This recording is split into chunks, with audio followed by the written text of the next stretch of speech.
Wolcen, Lords of Mayhem, the new hot ARPG on the market that has YouTube influencers, Twitch streamers, and diehards of the ARPG genre bestowing huge amounts of praise upon it. And while I see some of the reasons that might be, my experience with the game has not been all that stellar. So in this video, we're going to talk about my experience with the game, as well as touch on some of the more concerning aspects such as insane development times, buggy and broken game mechanics, Kickstarter issues, and their intent on heavily marketing this game through influencers. Remember, if you enjoy my content and you'd like to see more of it, the best way to do that is to subscribe to my YouTube channel and to like this video. It lets me know what kind of videos you'd like to see more of in the future. Also, I stream in the evenings at twitch.tv/bigducks, so if you want to check out some live gameplay before you buy a game like Wolcen, you can find links to my Twitch, Discord, and Twitter in the description below this video. Also, the very best clip in this entire video is right at the very end. It is a gift bestowed upon me by this game, and you can't miss it, so make sure that you watch all the way to the end, or at least go watch it if you don't watch anything else here. It will be worth it, I promise you.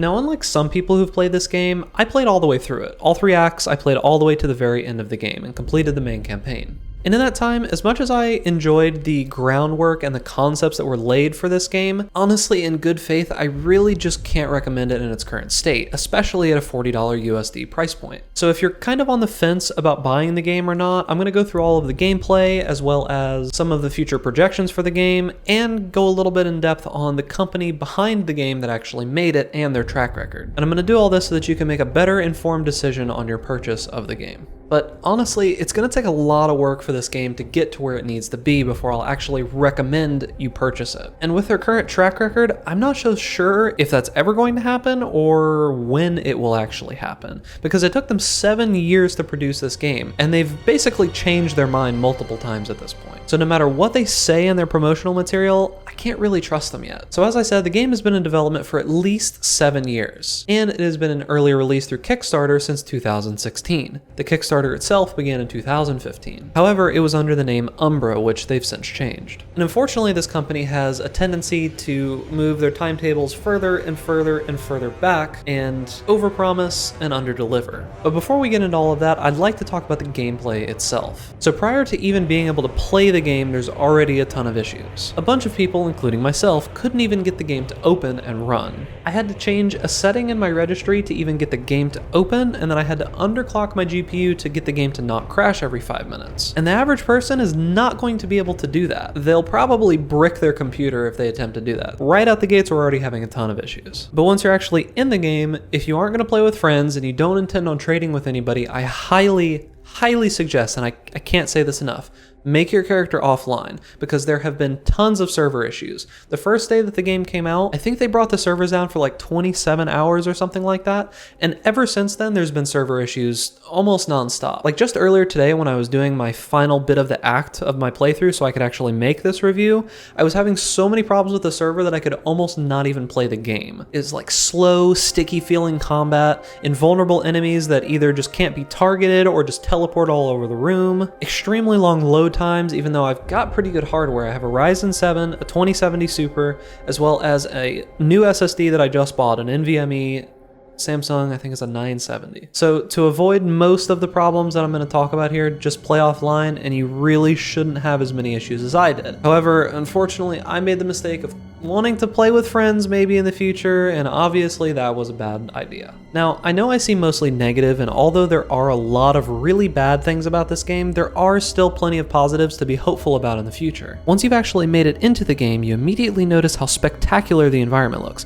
and this is in no small thanks to the game's engine, CryEngine 5, of the original Crysis series fame. The engine allows expansive scenery to be rendered in real time, which Wolcen has taken full advantage of. Some examples would be massive conflicts taking place in the background as you traverse through the environment. Gorgeous lighting and elegant shadows filling in your surroundings leads to one of the most impressive visual presentations that I've seen in an ARPG dungeon crawler to date. The team in charge of environments has taken full advantage of the engine and given us numerous environments to explore, ranging from serene forests, dungeons with walls of flesh, to highly complex and futuristic ruins of a civilization much more advanced than the current population. However, there seems to also be growing pains as the game still suffers from extremely long linear zones that don't seem to have much variance when looked at in a vacuum. volume, which is most likely just a way to fill up time as their game doesn't have a ton of content yet. Path of Exile did the same thing in the past, for example, when they had fewer acts. Also, there are various bugs related to the framework of some models, as the animations are stilted, missing, or they just straight up T-pose. This along with other issues such as dialogue not matching the subtitles, sometimes being completely different, misspellings, grammatical errors, and problems with the music or sound files just straight up not playing at all and leaving you in complete silence when a boss fight begins, brings me to one of the massive concerns I have with this game. I, like many others, enjoy playing games that really let you just get immersed in the world, in the story, and the environment, and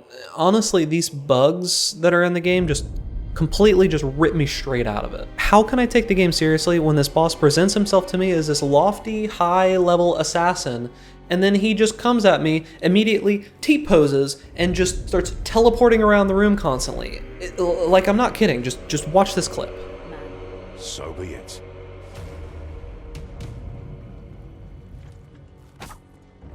I was actually getting somewhat invested in the story. I was actually enjoying it, I was starting to get the feel for it, it was starting to kind of come together and make sense, and this just completely ruined it for me. It's like when you were a kid and you were asleep and you're having a really good dream and some awesome stuff was going down, and then your mom comes in and just beats on your door and wakes you up and rips you right out of it, and it's like, ugh. But moving on from that, we get to the actual gameplay, and honestly, it's pretty good. If you're coming from a game like Diablo 3, you'll feel right at home with the skill systems and perks available for them. You'll also find a skill tree that allows you to spin the inner, middle, and outer rings to personally customize your build path to your exact specifications. However, if you're coming from Path of Exile, this system may look impressive at first, but you'll realize quite quickly that the supposed customization options actually don't have much depth to them. There's only a few abilities per archetype, and unfortunately many of the options on the skill tree just straight up don't work right now. There's a list being built on the Wolcen subreddit, so if you want to brave the flame wars going on over there, you can feel free to check that out. The one massive bit of praise that I do want to give this game is that a lot of the keystones on the passive tree actually have massive gameplay changing effects when they work. And the scaling of your character with levels actually feels a lot better than even in Path of Exile or Diablo, where a lot of the gameplay changes comes from items or sets or class upgrades. Now, I mentioned build archetypes. These are based around the kind of weapon that you're using. For each weapon type in the game, there is a base ability that allows you to generate resources, and this ability is bound to your left click. And you can't change that. Now, this may feel fine for melee builds, but for ranged builds, this is absolutely terrible. And you might be wanting to tell me, but Big Ducks, there's a key binding in the game that makes it so that you can move without attacking enemies, and well, that function just completely doesn't work for me. Like, not at all. Like, I can hold that button until I'm blue in the face, and I still attack things when I click near them. So just give us another ability slot, make it so the left click is move only and right click is our basic attack. Or even better yet, just let us move all of our abilities around wherever we want and bind it to whatever we want, kind of like in Path of Exile. Now, the game promotes the combination and weaving of the different archetypes together. However, if you choose to focus on a single one, you'll realize very quickly how shallow the ability pool actually is, and how few talent points on the tree are actually worth traveling to. If you're the kind of player that just goes through the campaign and then quits, you probably won't even notice this, as you'll get to at most level 40 by the time you're done. However, if you want to venture into the endgame, you'll feel extremely limited in your choices, because out of the few abilities that do exist, many of them are almost completely useless, and some of them actually just don't scale properly at all. That being said, most of the abilities that do exist actually feel quite nice and have interesting and well-built mechanics. So that's promising for the future of the game if they implement additional abilities and fix issues with the ones that we currently have. However, I can't say the same for the Ascended forms. These are supposed to feel really good and be this huge, powerful upgrade that you can only use occasionally, but all of my experiences with them have just felt horrible and are the exact opposite in every way of the main abilities. The Ascended form abilities feel clunky. I have no real idea what a lot of them do, even after reading the descriptions, and sometimes they just don't seem to do any damage at all. And the worst part is that they completely break the flow of combat and pull me out of the character.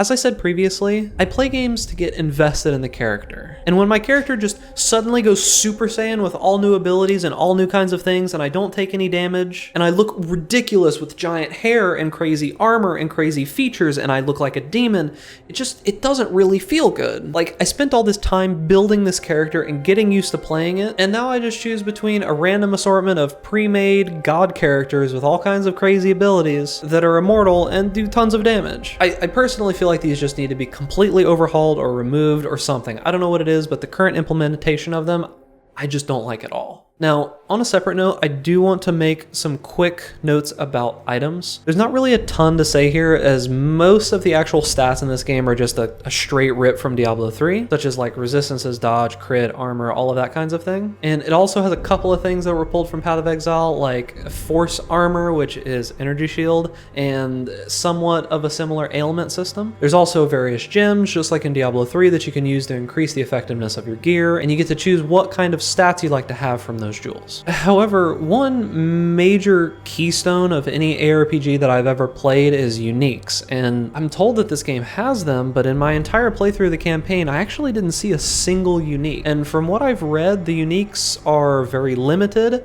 they don't scale, and there's only a handful of them. It was said in some of the promotional material that you would find tons of loot, and they have this video of them like clicking something or killing something and like 3 uniques dropping out of it. I didn't find a single one in the entire time that I played the game so far, so...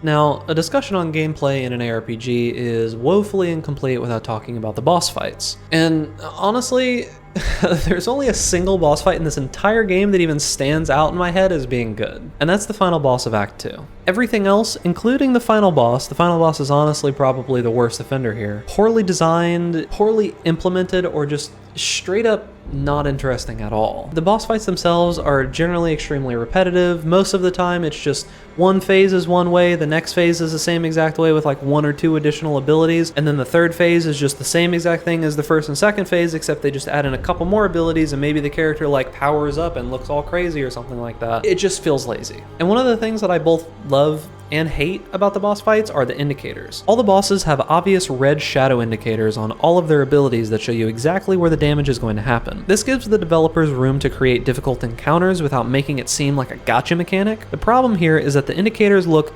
absolutely out of place. They feel like more of a UI function than they do an actual piece of the game. And I feel like this is one of those situations where the art team really just needs to take some time and create some more in-character or in-world indicators for each of the bosses and their attacks, instead of everything just being a big red shadow saying, ooh, don't stand here. One of the other major problems that I have with the bosses is that all of them, besides maybe 2 of them, just feel completely insignificant. There's just no build-up in the story to actually make you want to kill these guys. It's literally just, you go here to a random guy that needs killing, alright, kill him. Now, to be fair, this is a problem in a lot of games, even some games that I consider to be very good, such as Path of Exile. I'm still not going to give the dev team a pass here because it's really just not good storytelling. As for the 2 bosses that actually had somewhat good storytelling, one of them is the end boss of Act 2, and this is the one that I feel is at least implemented somewhat well. The other one is the final boss of the game, and slight spoilers, but it's absolutely the most cliche, horrible, terrible buildup of a fight where the final actual gotcha moment happens and you're just like, ho ho ho, you got me, great job, really pulled the wool over my eyes, guys. And it's just kind of the cherry on top of this story that absolutely could be excellent. Like, the groundwork is there to have a good story. And I truly hope that with future patches they fix a lot of the plot holes and a lot of the just like weird pacing of the storytelling. But right now, due to those issues and some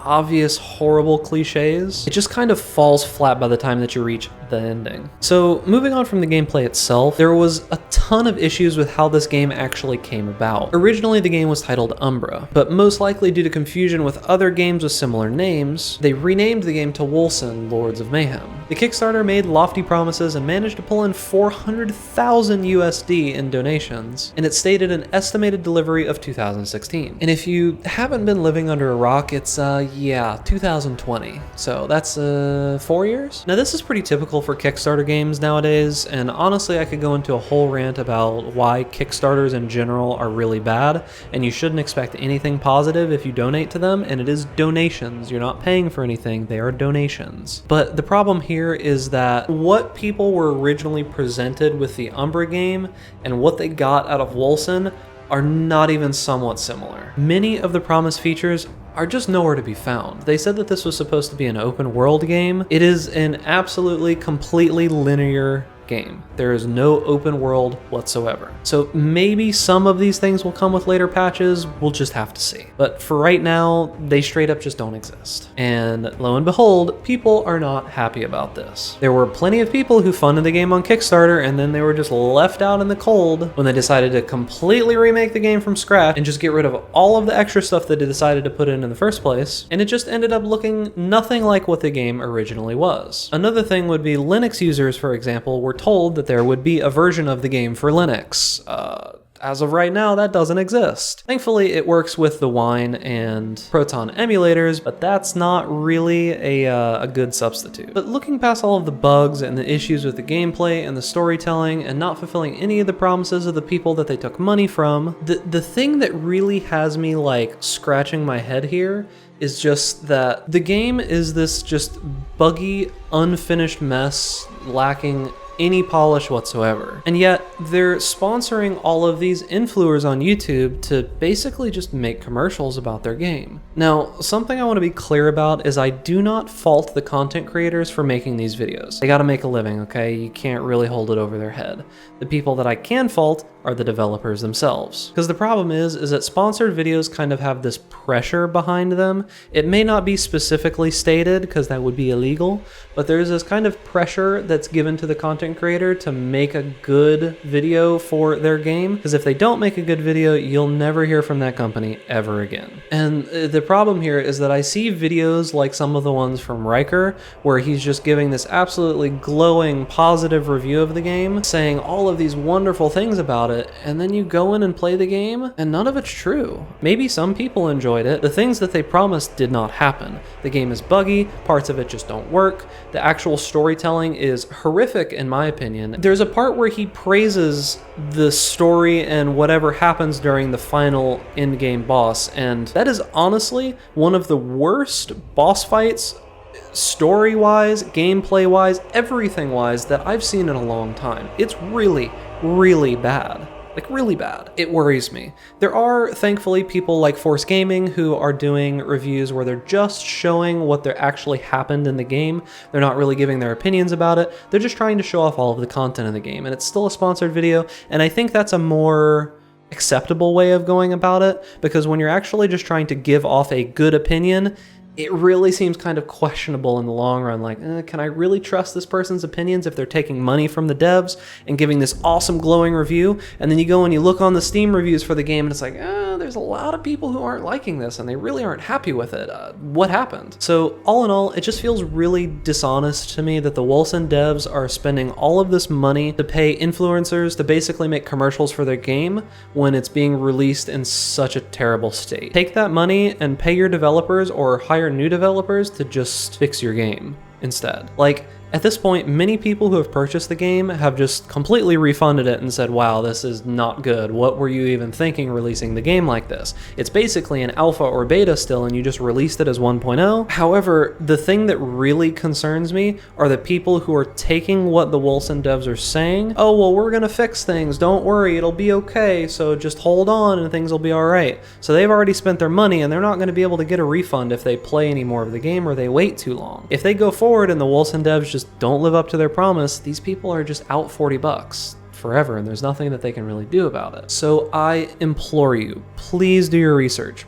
Please read Steam comments. Please look for other videos similar to this one that are going to give you real, honest opinions about it. Ones that aren't sponsored and ones that are sponsored. Watch both before you make the purchase on this game. Because at this point, my final TLDW, too long, didn't watch, is that the game is just not finished. It really is just in a messy, buggy, beta-ish kind of state, and until they fix a lot of these problems, I truly and honestly just can't recommend you purchase it. I will be keeping an eye out on it because there are some promising features to it. The game is beautiful. There's a lot of really nice looking things in this game, but it's just so horribly buggy and there are so many problems that I just can't in good faith recommend it. If major updates happen, I will take a second look at this game and I'll probably make another video about it. it, but besides exploring the endgame, which I'm going to do on my stream this weekend at twitch.tv/bigducks, I'm really not going to be playing much more of the game beyond this until they fix most of the issues. Because the new Path of Exile League is coming out sometime soon, and then there's Diablo 4 in the far horizon, as well as a bunch of other games that I'd like to play. So in its current state, I really can't see Wolcen holding too much of my attention. And that's going to be it. If you enjoy my content, make sure to leave me a like, as well as subscribe to this YouTube channel so that you can see more of my content in the future. I'm trying to make the best content that I can, so if you have any feedback on how I did, feel free to leave a comment. I try to answer as many of the comments as I physically can. There's a lot of them, so I can't answer all of them, but I do try.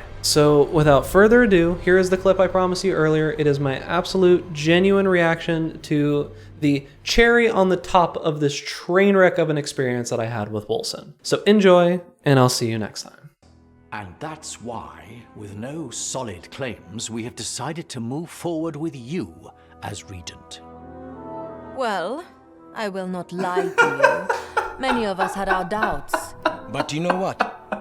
You were right. This is fucking perfect way to end the fucking campaign. Look at this shit. Without a leader, deciding on what we should invest in became excruciatingly difficult. Yes, This you sums see, up this after game so Damascus fucking perfectly. gave up his throne, we entered a period of transition. Very good, my lady. And farewell. Yes, farewell, my lady. We shall speak soon.